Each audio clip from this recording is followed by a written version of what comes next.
Nobody handed her the spotlight. She did not go viral overnight. She did not blow up from one song. She did not wake up one morning and suddenly find the world at her feet. She spent 10 years, an entire decade, doing everything right. Releasing music, improving her craft, touring small venues, building her voice from the ground up. And the industry looks right through her every single time. But here is the part that will make you genuinely angry. While Sabrina Carpenter was being ignored, girls with half her talent were breaking through on their first try. Labels were investing millions into artists who disappeared within 2 years. The industry was handing out opportunities like lottery tickets to everyone, except the one person who actually showed up and did the work every single day without fail. For 10 years she watched, she waited, she kept going. And then one summer, the most public romantic humiliation in recent pop music history accidentally gave her the rocket fuel that a decade of hard work never could. The world finally looked, and what it found was an artist so prepared, so sharp, so completely ready that she turned one moment of chaos into the biggest pop career on the planet. This is the story of 10 years nobody saw, and one summer nobody could look away from. It starts in Quakertown, Pennsylvania, a small town outside Philadelphia where nothing particularly extraordinary is supposed to happen. A family of 5 kids where creativity is the household language. Her father David plays in bands on weekends. Her older sister Sarah goes on to perform on Broadway. Ambition and art are simply what that family is made of. Sabrina starts singing before she properly understands what singing is. She is performing for her family at 4 years old, with the commitment of someone who has been doing it for decades. By 8, she is covering songs and uploading them to YouTube herself, not because anyone told her to, but because performing feels as natural as breathing, and the internet is the only stage available to a kid in Quakertown, Pennsylvania. She teaches herself guitar, she studies music obsessively, she watches interviews with artists she admires and absorbs everything they say about craft, discipline, and the brutal long game of a music career. She is not a kid playing at being a musician, she is a musician who happens to still be a kid. At 11, she enters a nationwide competition run by Miley Cyrus's record label, performing an original song she wrote herself in front of industry judges who are not there to be kind. She does not win, but she gets noticed by the right people, and at 12 years old she signs to Hollywood Records. Now here is where most people assume the story gets easy. Major label, industry backing, resources, the machine working in your favor. It should be the beginning of everything. It is the beginning of a very long wait. Hollywood Records is not signing Sabrina to make her a music star. They are signing her to develop her as a Disney Channel property. Television is the plan, music is secondary. She lands a role on Girl Meets World, a Disney Channel series watched by millions of children across America. She plays Maya Hart, the rebellious best friend. She is 13 years old on a major network show. It should be the breakthrough. It has every ingredient of a breakthrough. The show gets cancelled after 3 seasons. She releases music throughout this entire period.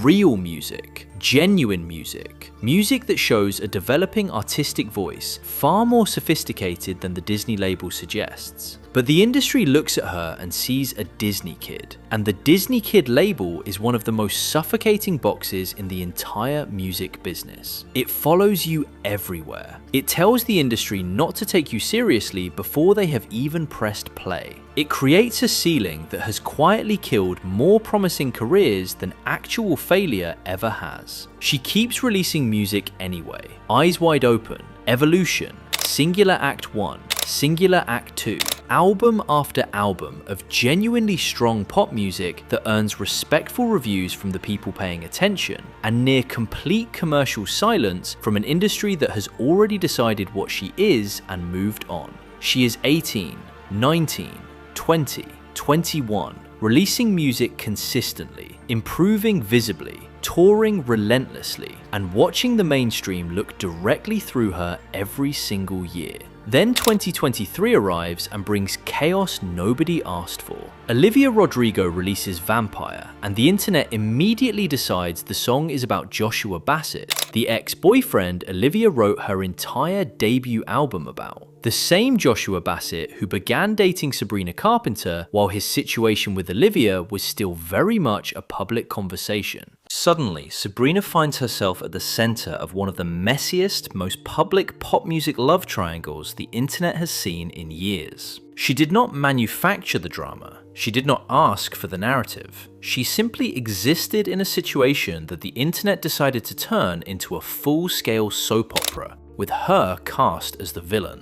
The takes are vicious, the memes are relentless, her name trends for reasons that have everything to do with who she dated and nothing to do with the decade of music she made. Most artists in that position call a crisis PR team and go quiet. Sabrina Carpenter goes into the studio. Emails I Can't Send arrives, and it is the most direct, most confident, most fully realized music of her career. She does not hide from the narrative. She walks straight into it with wit so sharp it cuts before you realize you are bleeding. The album shows an artist who spent a decade building her craft specifically for a moment like this, when the world is finally paying attention and she has 10 years worth of things to say to it. The industry that ignored her for a decade suddenly cannot look away. Then comes Espresso in the summer of 2024, a song so perfectly constructed and so effortlessly cool that it feels like it should have always existed. Engineered from 10 years of understanding exactly how a pop song works from the inside out. It dominates every streaming platform simultaneously.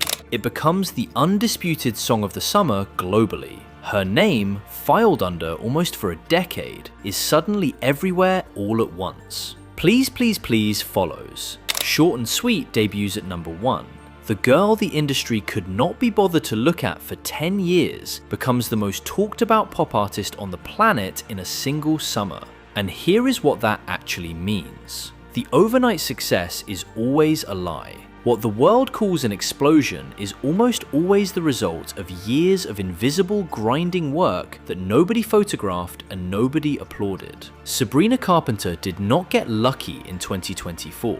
She got ready in 2014. And every year after that, releasing music into silence, performing for crowds too small to matter commercially, watching other artists break through on their first attempt while she kept going on her 10th. The industry overlooked her for a decade. She used every single one of those years to become so undeniably good that when the moment finally arrived, she was ready in a way that overnight sensations never are and never will be. 10 years of being overlooked. 1 summer of being inescapable. The world called it an overnight success. She knew exactly how long it took.